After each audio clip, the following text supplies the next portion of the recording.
Hello, everybody. This is Gynarchic Awakening. I had to write down some stuff for this one. It's going to take me a little while to go through this. Might take a couple of videos, maybe even take three. I'm going to be exploring a little bit of my past as a younger man. And today is going to be the challenges transitioning into a Gynarchist. I would like to say that these are not the only challenges that exist, just the ones that I could think up within the past 30 minutes. If there are other challenges that I haven't mentioned, please feel free to mention them. Also, I would love to hear what challenges everyone else faced when they were transitioning into a Gynarchist, when they morphed into whatever this is, or whenever they had their own Gynarchic awakenings, which if you don't know what that is, you can find it on my channel. I consider it to be a phenomenon, and I underwent something like that.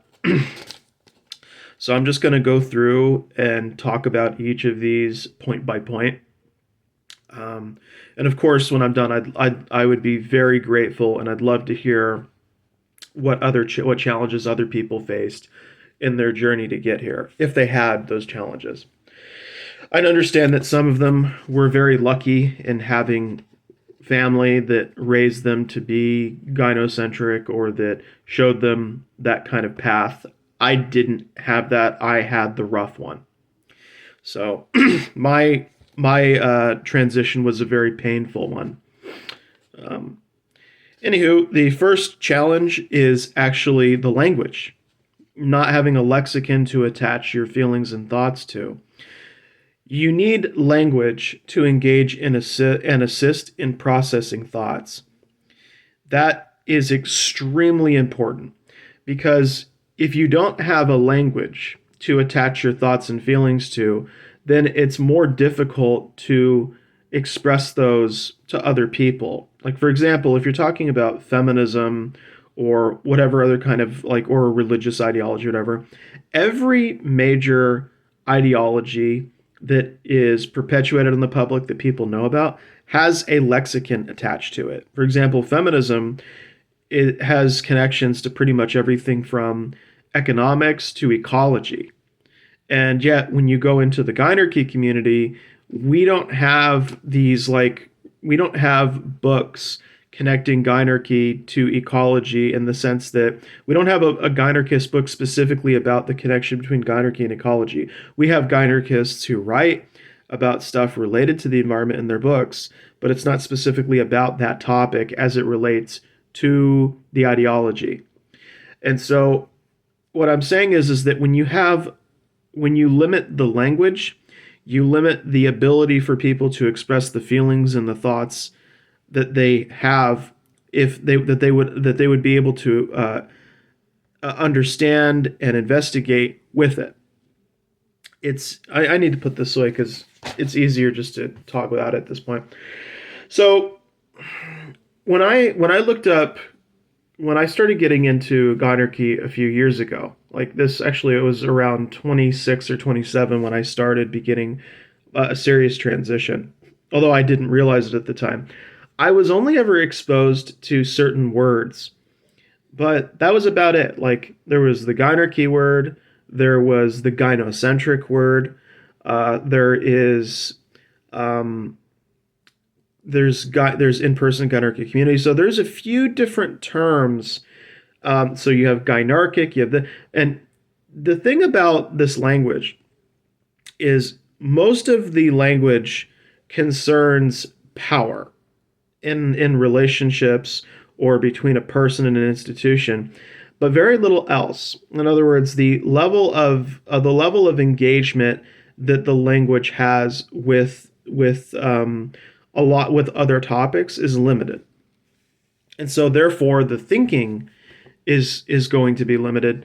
And I think part of the problem was, of course, when the community was developing itself and while it was evolving and growing, it largely stayed within the prism of certain subjects or discussions or topics. And so it didn't branch out in the way that other ideologies have. Like, feminism has branched out to a lot of different things. Religion, obviously, for thousands of years has planted its roots in many different topics and discussions. It is like some people. I mean, it's to the point where the founding fathers of the United States, in particular, felt that it was necessary to create a separation of church and state because these roots had become so ingrained in every other aspect of life to the point where it was causing wars between religious groups. And there was a lot of death and destruction, and they were trying to put an end to that. They didn't want what happened in Europe to happen to them, to their descendants. You can also look that up if you're curious a little bit more about the history behind the reasoning for the separation of the church and the state. Now, that is the first challenge, because if you don't think, if there isn't a language in place for you that you can kind of attach yourself to, you can kind of feel like, okay, I can if there isn't something complex enough to maintain your interest, then you're probably not going to either take it seriously or you'll move on. You'll be like, okay, there's just like a few different words here. What's the big deal? And also, it might the initial reaction that somebody is going to have to the topic is important too, because if they're just saying, well, one group rolling stuff, okay, it seems very simplistic at the outset. Now, it can get very complicated depending on who you're talking to, but that's because Gynarchists, especially the serious-minded ones, are in the process of self-discovery, of self-development, and because they're undergoing these two processes, they are also developing the language itself, because since the language is limited, the only people who are able to actually develop it are the people who are currently engaging it. So in other words, the self-development of Gynarchists that's happening right now is intrinsically, ultimately connected to the development of the lexicon itself. These two are inseparable. You cannot have the self-development and self-discovery of Gynarchists without an expansion and development of the language of Gynarchy. They're inseparable. So that would be the first one. That could be a problem you're facing when you're transitioning, is you're not really sure how to think about it. You're not really sure how to feel about it. And when your culture and your society and your government does everything in its power not to give you a vocabulary, then how are you going to engage with the thoughts and the feelings? You're going to have to learn how. You're going to have to find a way. The second challenge, this is going to be a two-parter at least. So the second one is the perceived opinions of the majority and how that affects your self-identity.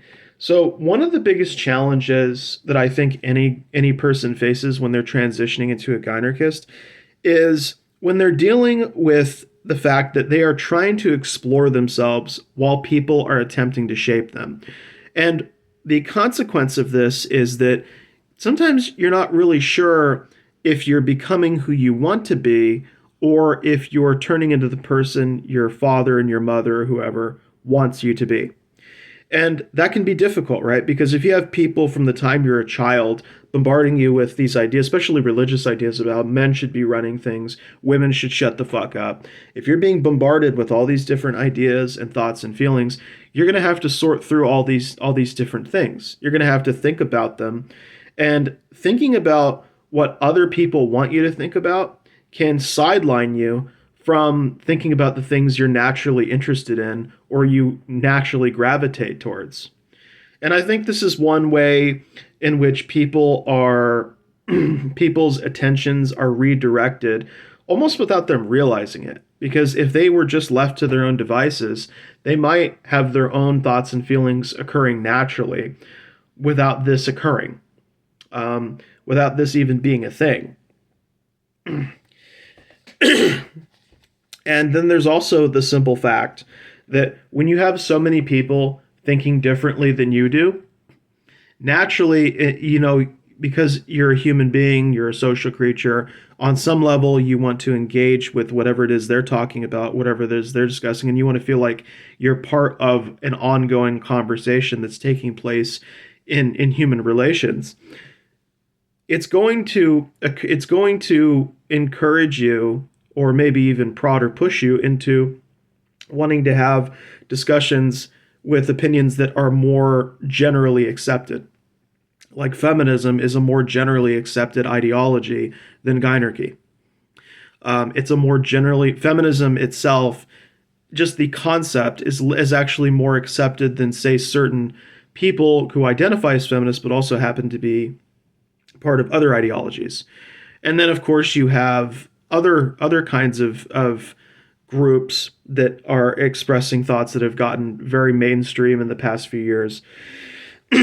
And so when people are an opinion, a commonly shared opinion, gets large enough and it's shared enough by many people, well, it's easier to have social activity.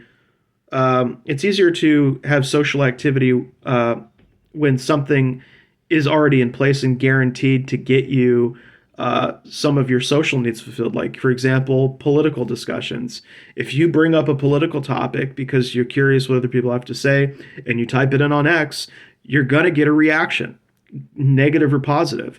You go to a local community center or talk with local people. The same thing is gonna happen because there are certain topics and subjects that people have very personal feelings about.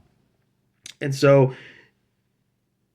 when you have these ideas, when you see that, okay, if I do this, I feel like I'm part of it. Well, then you look at the Gynarchy thing, or you look at whatever small ideology is like, how do I get the same thing out of it?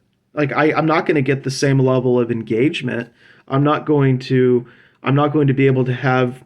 I might not be able to get what I'm currently getting. Like what about my social and emotional needs? Are my social and emotional needs getting fulfilled by transitioning into a Gynarchist? Would it be filled by transitioning to Gynarchist, or is it better? Is it better to just stick with the opinions of the majority, or the opinions that people in general have decided are acceptable to debate and discuss? Because what I'm thinking about transitioning into is not something that is socially considered acceptable to debate and discuss. So that's one of the challenges that I think you face when you want to transition to it. Because for the uninitiated, for the person who doesn't know, it's not just entering into unknown territory. It's entering into a place where few people are likely to enter. So as a human being, we need our social and emotional needs fulfilled. But at the same time, we also have to address our identity. We have to be who we want to be, irrespective of what other people think. And I think sometimes that when you are undergoing a transition, it can be difficult when you're not sure if you can hold on to one in exchange for the other. Anyways, I'm gonna continue on. Oh yeah, this is gonna be something.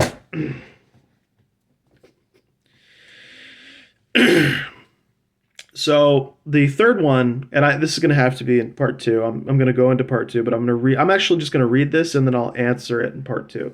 So exiting a hate group, the struggle for self-acceptance, identity, and finding beliefs that you can personally accept and get behind. This is a difficult one, so I'll see you in part two.